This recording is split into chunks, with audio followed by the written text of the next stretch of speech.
ચમચી ખાંડ નાખીશું.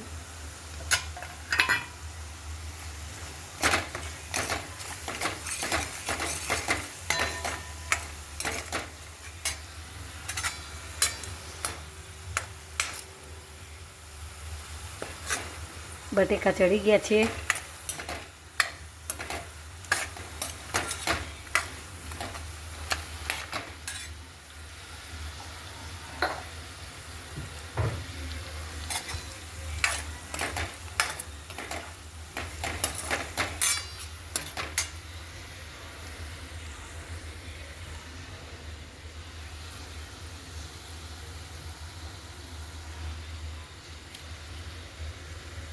હવે સાબુદાણા ઉમેરીશું.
હલો ફ્રેન્ડ્સ, હવે ચડવા આવ્યા છીએ. મારા ઘરમાં 11 હોવાથી દર 11ના દિવસે અમારા ઘરમાં બધા 11 કરે છે. કોક વાર અમે આ ખીચડી બનાવીએ છીએ. બધાને ખીચડી બહુ જ ભાવે છે, નાના છોકરાઓને ભાવે છે અને અમે ભાવે છે. અમારા ઘરમાં તીખું ખવાય છે એટલે અમે તીખું બનાવીએ છીએ. જેના ઘરમાં તીખું ના ખવાતું હોય ટેસ્ટ પ્રમાણે બનાવી, પોતપોતાના ટેસ્ટ પ્રમાણે. હું મારા ઘરના ટેસ્ટ પ્રમાણે નોર્મલ રીતે બનાવ્યા છે મેં. તો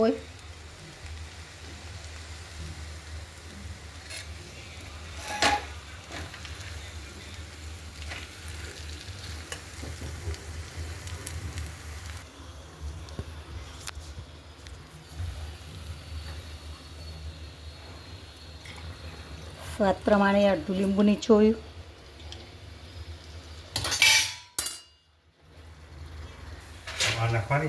હલો ફ્રેન્ડ્સ, હવે ખીચડી તૈયાર થઈ ગઈ છે.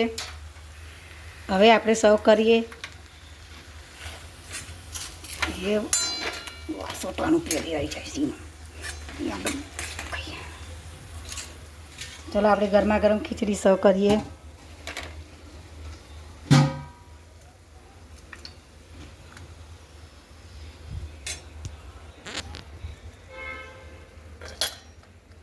કોથમીર નાખીએ ઉપર.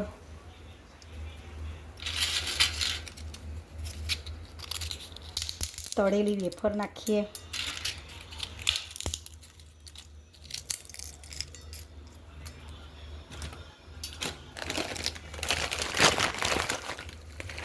ફરાળી કેવડો નાખીએ.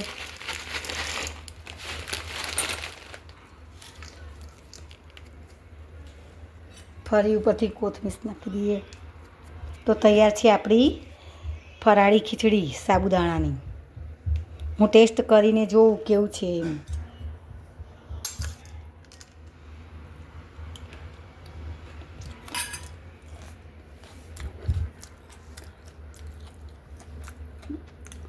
બરાબર ટેસ્ટ છે. અમારા ઘરને ભાવે એવો છે ને બધાને ભાવે જ છે. ભાવશે તેવો છે.